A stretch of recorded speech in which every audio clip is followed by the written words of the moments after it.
Should the rest of Europe worry? Germany's president calling on cooler heads to prevail after he received Angela Merkel the day after coalition talks collapsed.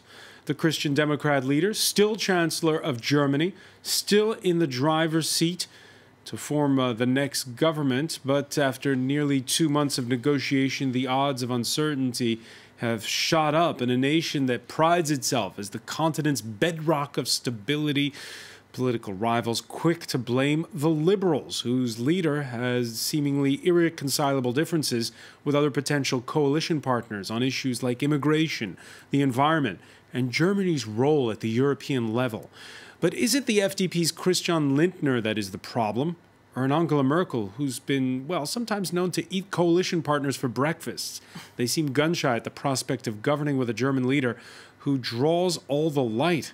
Merkel herself says she prefers snap elections to a minority government. And if there are snap elections, does that mean that the anti-Islam Eurosceptic AfD will benefit? The AfD, which in September became the first far-right party to enter the Bundestag since the Nazis. Today in the France 24 debate, we're looking at the uncertainty in Germany. With us from London, political scientist Yascha Mounk, who teaches at Harvard University. Thank you for joining us. My pleasure. We welcome back Roland Tichy, editor-in-chief of Tichy's Einblick. He is in Frankfurt. How are you? Hello, it's well. It's rainy, but good. Okay. And with us here in the studio, Elisabeth Humford-Dorfmeiler, a member of the Social Democratic Party, the SPD, of which the president hails. Not always, we'll talk about it later, on the same point of view as the current party leader, Martin Schulz. The France 24 debate on Facebook and Twitter, the hashtag F24debate. They were calling it a Jamaica coalition after the colors of the Caribbean flag. Black for the CDU, yellow for the FDP, green for, well, you guessed it, the Greens. But all that is over since Sunday night. Wir glauben, dass wir auf einem Pfad waren, auf dem wir We believed we were on a path where we could have reached an agreement. Natürlich. Of course, with some limitations. This is expected in a coalition where partners have to meet each other in the middle. Sollen die sehr, sehr große Wege zu gehen haben. And therefore, with all respect for the FDP, bedauere ich es auch bei allem Respekt für die, I regret that we could not find a common solution. dass wir keine gemeinsame Lösung finden konnten. Den Geist des Sondierungspapiers können und We cannot and do not want to take responsibility for the spirit of the exploratory paper. We even consider many of the measures discussed to be damaging. We will be forced to give up our principles and everything we've been working toward for years. We will not abandon our voters by supporting a policy we are not really convinced of. It's better not to rule than to rule wrongly. Yeah, right now it's all about whether or not then they can form a coalition. We'll have more on Christian Lindner, who you just saw with our panel in a moment. First, though, he mentioned those issues. Let's delve into them. Haxi Myers-Belkin has more on that. After 2 months of talks, Angela Merkel's hopes for a four-way power-sharing deal are dashed. So just where did the German Chancellor's attempt to form a coalition go so wrong? When Merkel's centre-right CDU-CSU bloc secured 246 seats in the German parliament in September, she hoped to secure a working majority with the support of the pro-business FDP and the Greens, but it wasn't to be. Ever since the far right won its first seats in parliament amid a backlash against Merkel's open-door policy for refugees in 2015, Merkel's CDU and its more conservative Bavarian sister party, the CSU, and the FDP have been calling for tougher migration controls. The CSU had been demanding a cap of 200,000 on refugees allowed into Germany every year.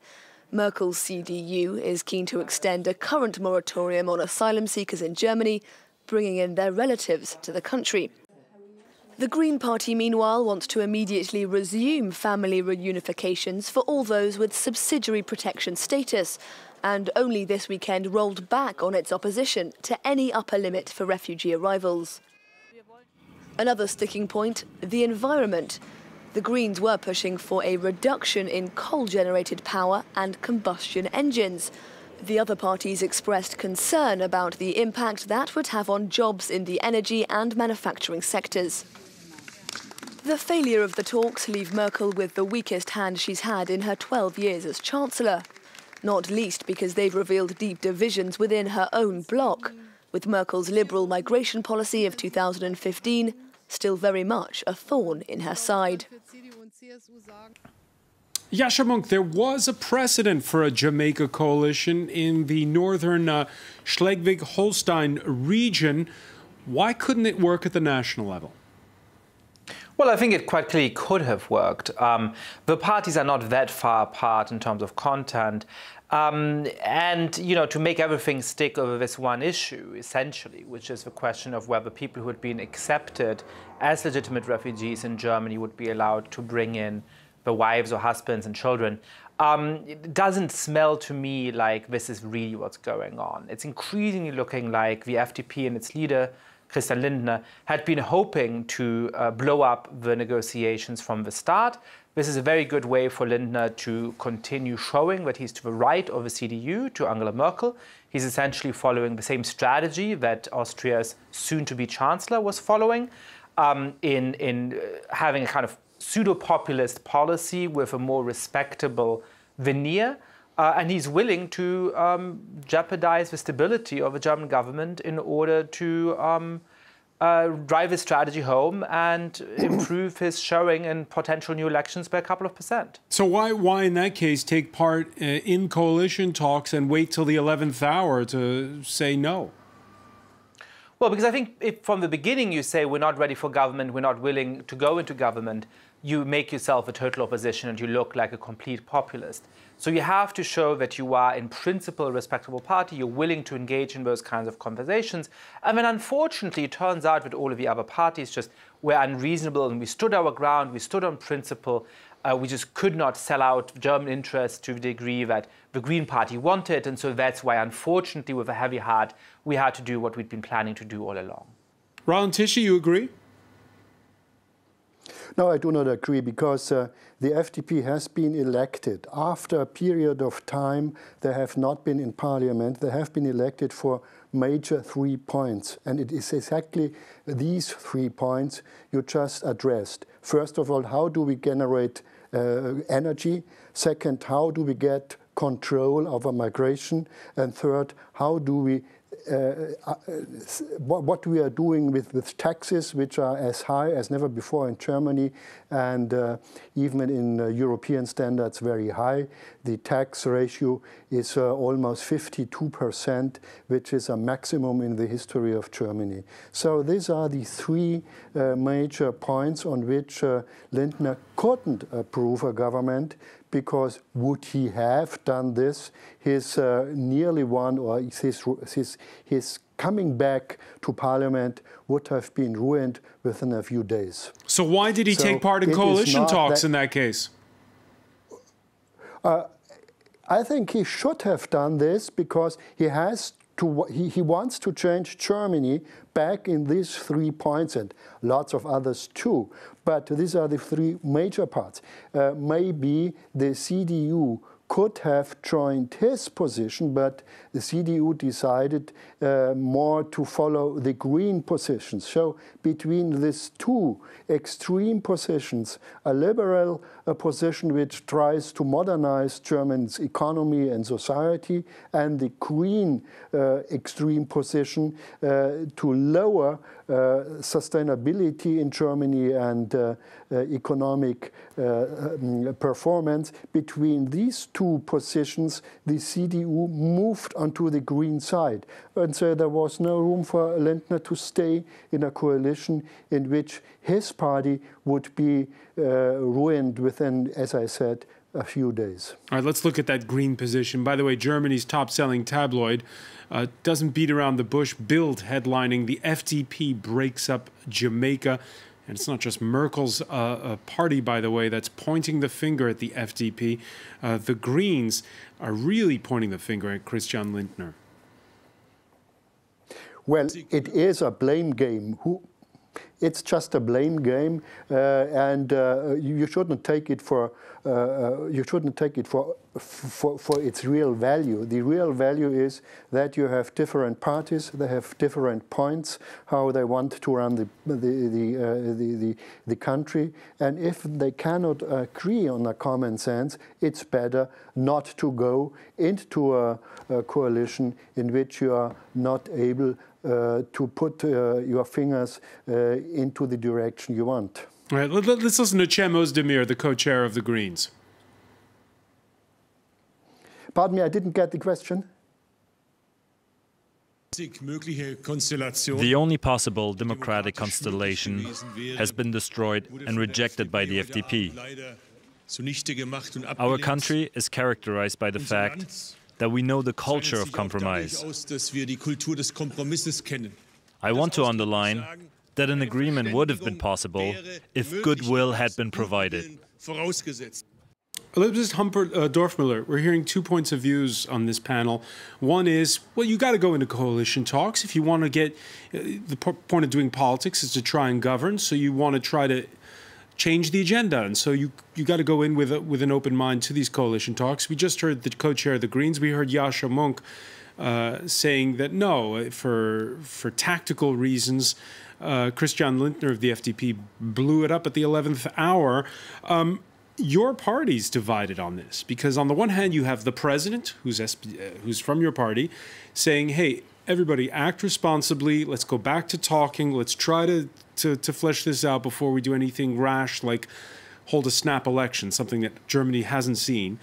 And then you have Martin Schulz, the head of the party. He's saying, "I'd rather go to early elections than join in any coalition talks." I don't think my party is divided. I think what Steinmeier expressed was the expression of the President of the Republic, who sees the difficulties of snap elections, the difficulties of a minority government, and whose first option would be, his favorite option would be to reconduct a grand coalition, SPD-CDU, as we had 2 times before in the recent past. So that would be his institutional preference. But he's not speaking for the SPD at all. President of the Republic cannot represent a party or speak for a party. He is representing the German institutions. So I think what counts here is the point of view of Martin Schulz, who has said very clearly, we don't want to get in a grand coalition again. This is very firm, there is no ambiguity about it. And just to say a few words about the FDP and who is the blame game, etc., I tend to agree with the first position which was expressed. I think the FDP has seen that there is a space for them between the CDU and the extreme right, the AfD, to get in, because there are many CDU voters who are frustrated with Merkel's politics in the last 12 years, who think that she's too much of a centrist. So I think FDP just expressed that they want to fill this space. And what about you? What do you prefer? Do you prefer a grand coalition or early elections? I don't want a grand coalition. I think the grand coalition was quite devastating for the SPD. The SPD has been losing since votes, and the grand coalitions have done good jobs the 2 times that they were in power. They have brought forward the country, etc., etc. But if you look at what happens in Austria, for instance, where since the Second World War you had almost only grand coalitions, it gives too much fuel to the extremes. At the end, nobody wants. But a snap election, wouldn't that fuel the extremes? Won't a snap election mean more votes for the AfD, for instance? I wouldn't think so. They had 13% in this election. They are the 3rd power now of the parliament. I don't see them rising with a snap election.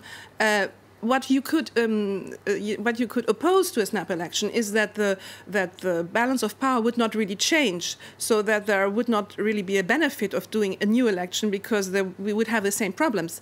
But then maybe we could think about a new leader taking on CDU, which is, if we think a little bit further, maybe what can happen. May I say, François, that I think that this is an extraordinary mix of naivete and lack of imagination and cynicism.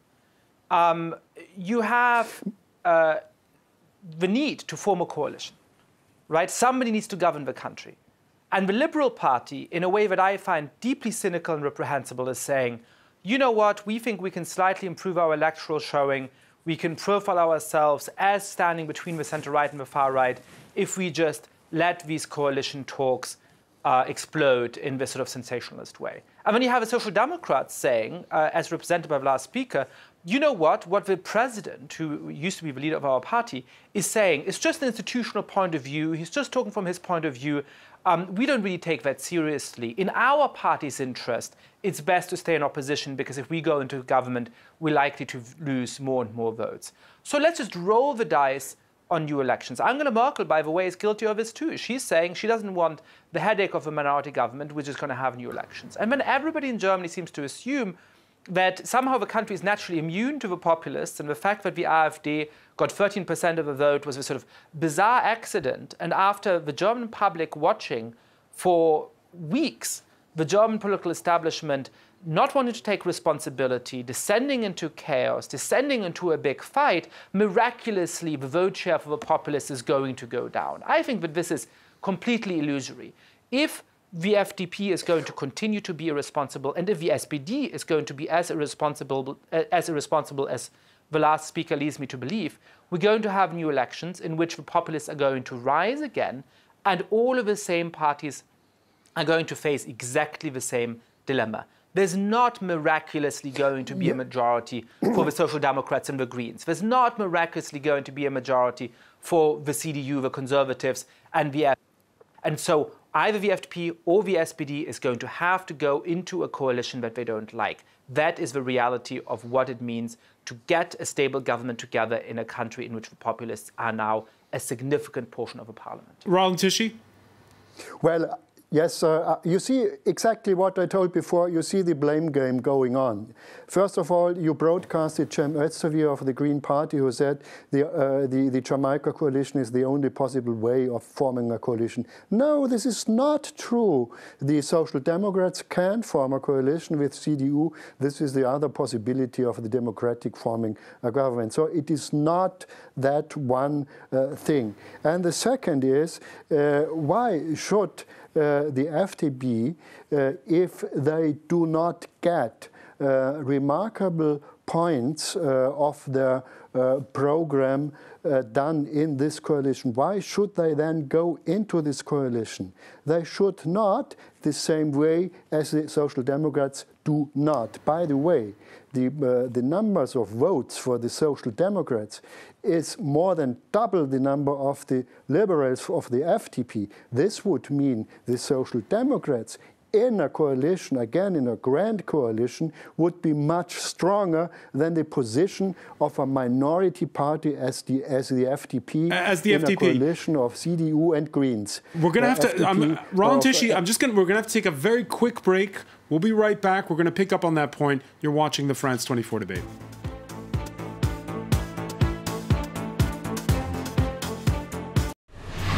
We are journalists, and normally you have to listen to us, but you have things to tell us too. Maybe you've experienced a dramatic event, or you've got something important to say. You want to make a difference. That is why we created The Observers. Now, the first step is very easy. You get in touch with our team. Send us your images, tell us what you've seen. And then it's our job to get your voice out there, on our site, on social networks, on your mobiles and tablets, and on TV, of course. You can appear in our weekly show via webcam. Or perhaps we'll come see you in person, where you live, in your country, your town, and we'll work together on a report for our investigative show, The Observers Direct. So you get the idea. This show is your show, your way to get your voice out to the world.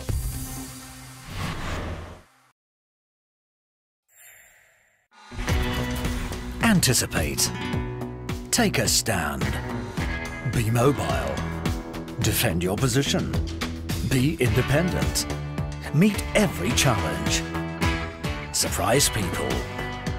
Be a leader. Be equipped to understand the world.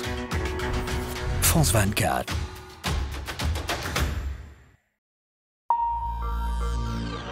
Welcome back. Before we resume the France 24 debate, some of the stories Laura Cellier is watching for you in the newsroom, including the one that we've been keeping a close eye on. Angela Merkel saying she prefers new elections to a minority government.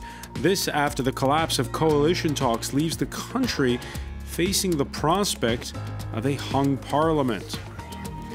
Zimbabwe's president convenes a cabinet meeting for Tuesday. Robert Mugabe, ignoring his own ZANU-PF party, setting the wheels in motion for his impeachment. Protests in opposition strongholds after Kenya's Supreme Court validates Uhuru Kenyatta's re-election as a rerun of the August presidential vote cancelled by the same judges. Amsterdam to host the European Medicine Agency, making its move from London. The EU ministers are voting on where to move the banking authority currently based in the UK capital. This is all part of the preparations for Brexit.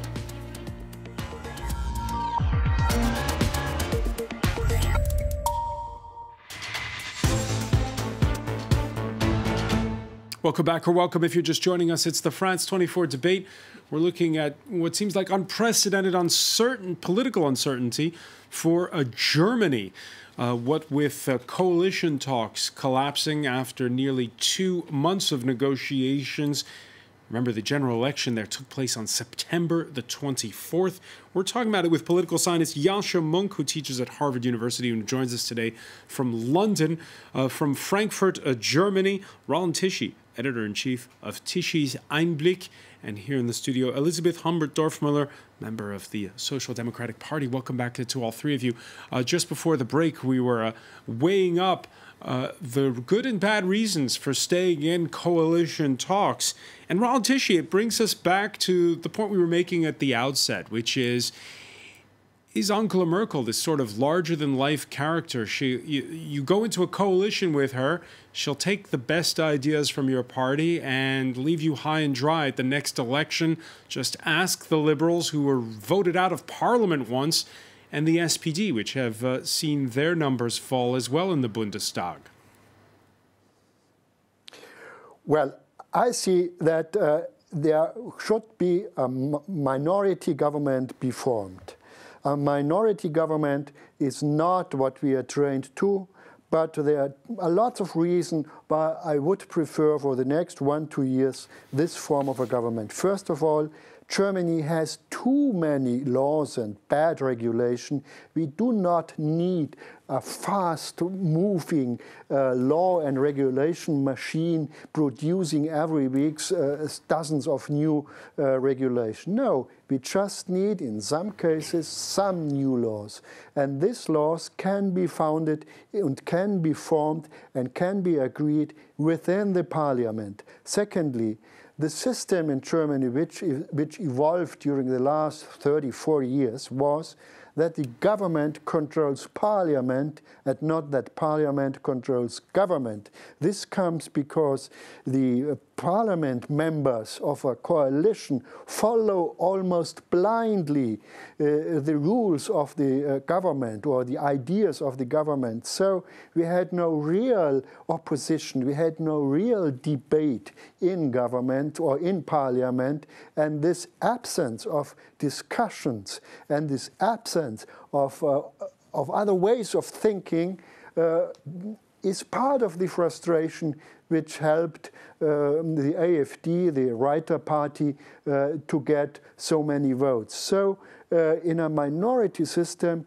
the heart chamber of democracy, and this is parliament, the heart chamber, the hearts of a democracy would come back to a good working and to a good discussions. And so I think Angela Merkel should form a minority government, and this will work, and as good we will see during the next 2 years. Yascha Mounk, you agree?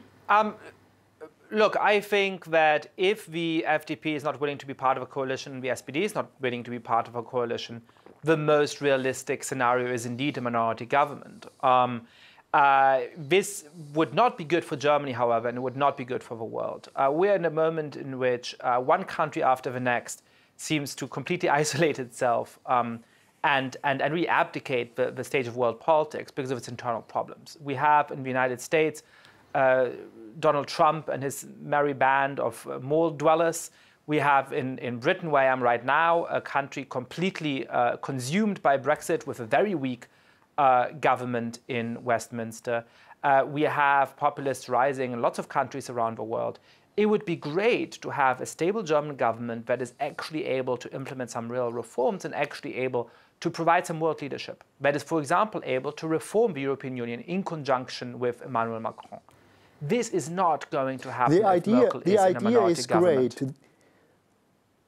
Let me see just one word. The idea is great. Please. To have a stable government which is able to really reforms. But as we saw during the talks last 2 months, the coalition, as we see it from Conservative Party and Greens, will not reform either Germany, not its economy, and not Europe. So this is no perspective we saw at all. Let's talk about what Jascha was mentioning there, and that is how the rest of the EU can react to the prospect of, well, either snap elections or a minority government or a prolonged period of talks. France's President Emmanuel Macron stating it's not in our interest for it to get tense across the Rhine. The UK downplaying the impact on crunch Brexit negotiations. As for the Prime Minister of Belgium, a nation where 7 years ago it took a record 541 days to form a government, he wonders about the splintering of parties, whether it's not just a German phenomenon.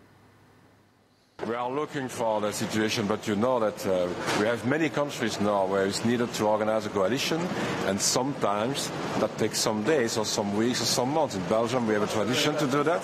Sometimes it's very long, but I've seen the negotiations in the Netherlands, and now we are also confronted with negotiation in Germany. It's a new tradition maybe in many countries to do that. Let's go to our correspondent just for a bit of context at this point. Jessica Saltz joins us from Berlin. Thanks for being with us, Jessica. We know the Germans don't like surprises. When you form a coalition, before you start talking about cabinet members, you lay down in writing what's going to be on the platform of the government. The case of seeing either a minority government or a hung parliament, as you just heard, it's got the rest of Europe worried. But is it just a reflection that, well, Germany's just a little bit more like the rest of Europe these days, a little bit more fragmented, a little bit more splintered?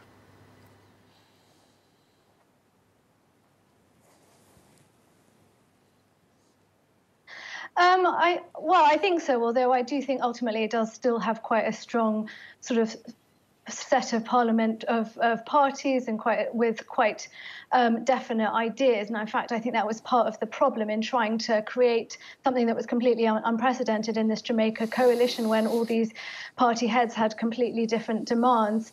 I think what we're also seeing here is a bit of Merkel malaise. I mean, I saw this throughout covering the election in September, where Angela Merkel, I really took it for granted that she would be re-elected. She ran a campaign in which she was really resting on her laurels. Yes, she travelled around the country, but it was very anodyne appearances in marketplaces. And we saw really the smaller parties, the parties that made headway, the Green Party, the Liberal Party, and of course the far right-wing party, the AfD, they were hitting the ground and really speaking to people and addressing their needs and coming up with ideas. And I think the feeling in Germany is that Angela Merkel is a leader. She's never really led from the front. She's always been someone who's been very, very cautious, taken her time to think about decisions and then making a decision. And I think people are getting a bit fed up with that. And I think if it does come to new elections, we're really going to have to see some ideas from the German chancellor. Ideas from the German chancellor? Is she somebody who's able to, as Roland Tichy, deal with a situation where the parliament has more power, where she's going to have to fight for every vote on every crucial bill that comes up?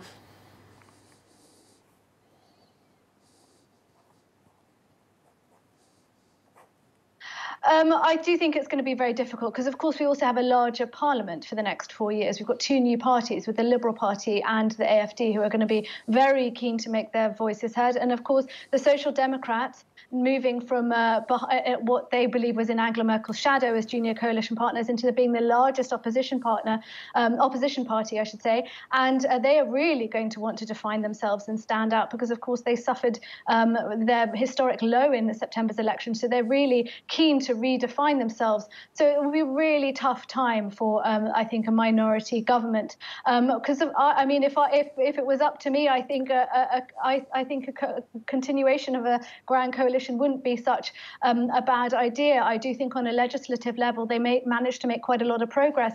And of course, as you said earlier, like Germans really want quite a lot of stability at the moment, and I think Europeans look to Germany for stability. And I think that centrist force of the grand coalition, yes, it can be boring at times, but it is very stable, and it does make quite a lot of progress and see eye to eye on a lot of issues.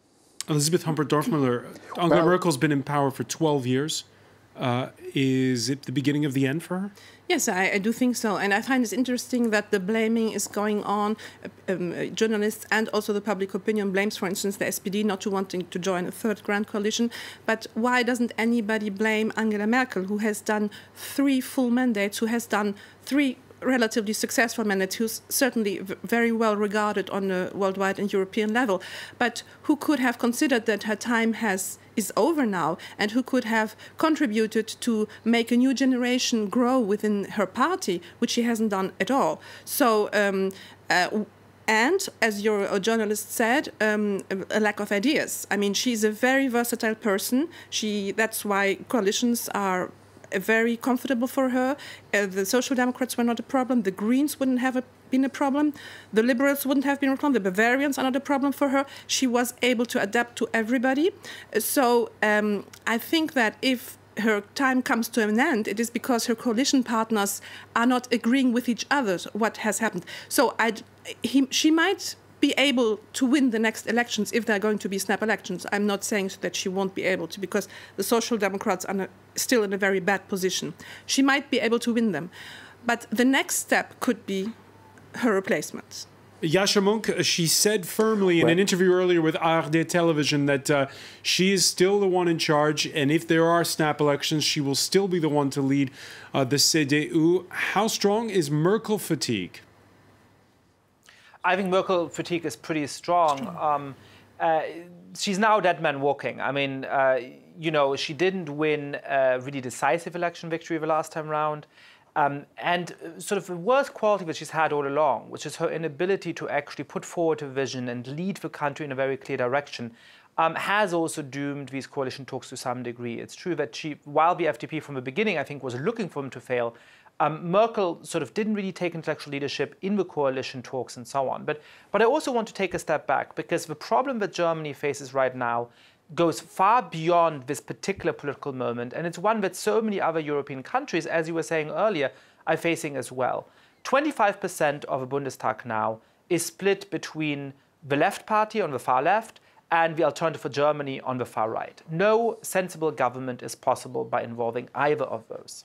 So what you're left with is a rump of 75%, which is the extent of a traditional party spectrum. It goes from quite far left to quite far right.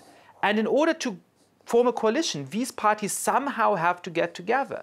This is the problem once populists rise. But the populists claim that all of the establishment parties are the same either becomes true, because parties like the FDP and the Greens that have never liked each other have to go into a common coalition, or the old populist claim that establishment politics and democracy is dysfunctional and doesn't really work becomes true, because they refuse to enter a coalition together and you end up without a stable government. This is a very deep dilemma that Germany will continue to face, even if they ask the voters to vote another time and another time and another time, and other countries in Europe face as well. And I think it calls for a political class that is both more versatile and visionary, but that takes responsibility. And what we've seen over the last months is an unwillingness, and I don't think this is casting the blame game, is an unwillingness both on the side of the SPD and on the side of the FDP to actually be responsible and realize what it takes to keep government on the road and to keep democracy on the road in an age of rising populist parties. And it's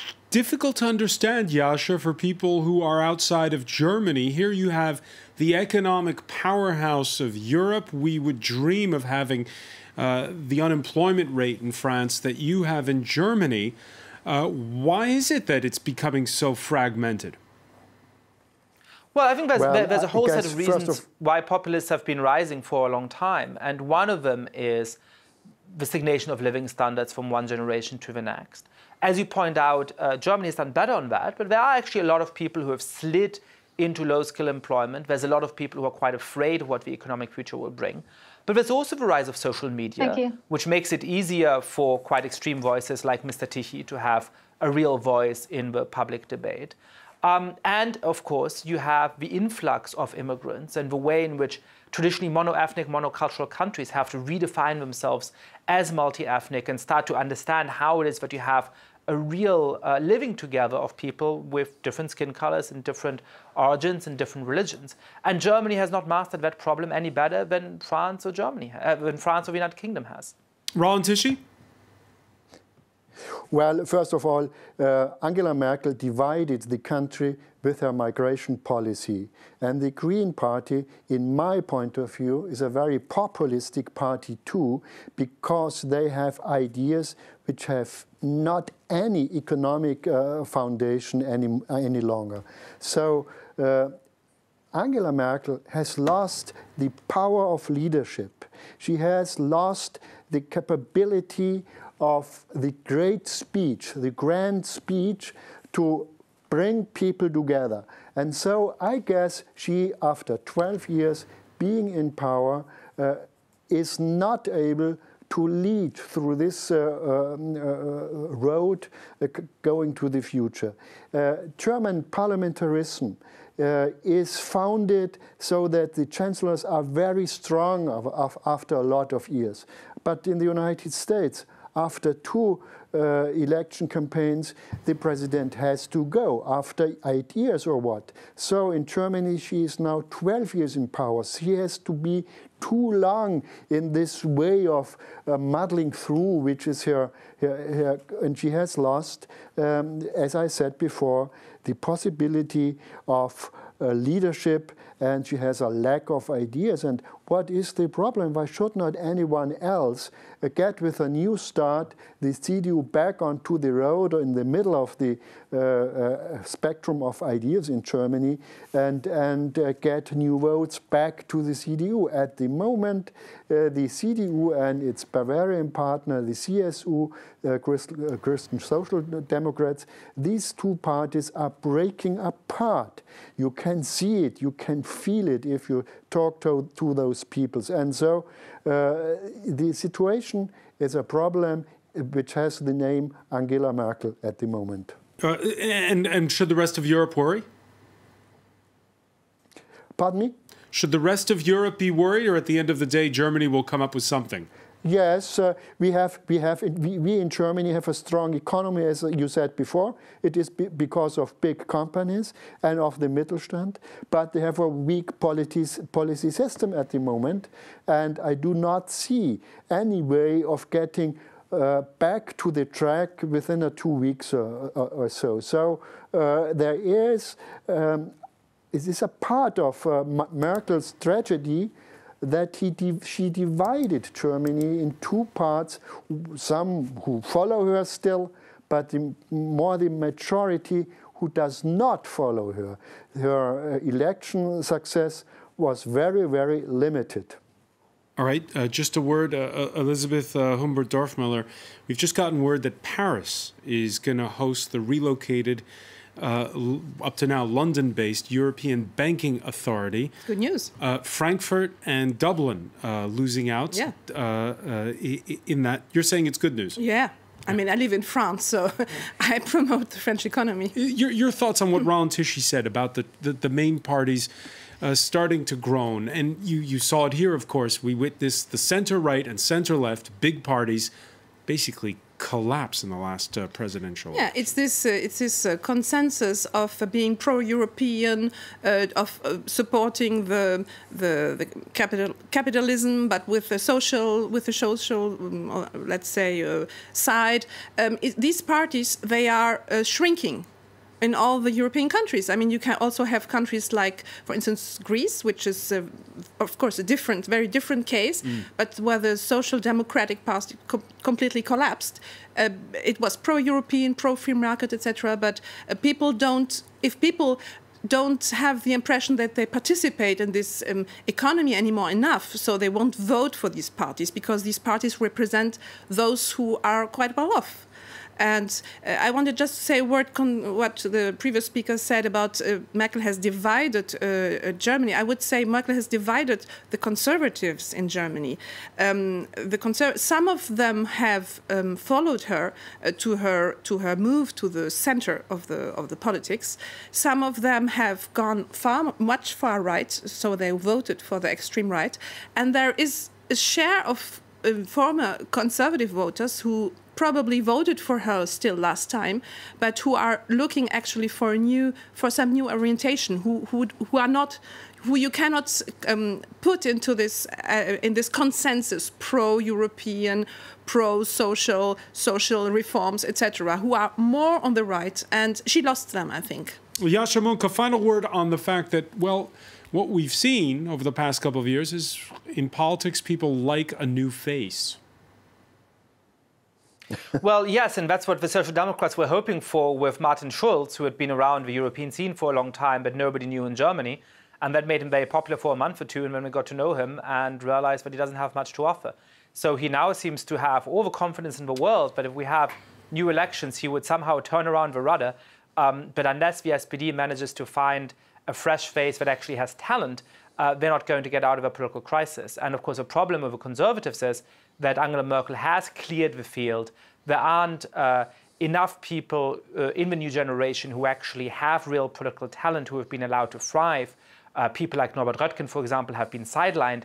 And so you don't have a real opportunity of new leadership in that party either. And as a result, we're probably going to have new elections in the next 5 or 6 months, and the populists are going to, I fear, do even better, and we're going to have this whole debate all over again in half a year, because once again, the traditional parties will have real trouble forming a government. And if your crystal ball is right, you'll of course be invited, and welcome. Yasha Mounk, many thanks for joining us from London. I want to thank Roland Tichy in Frankfurt and Elizabeth Humbert-Dorfmiller. Stay with us. Media Watch is next.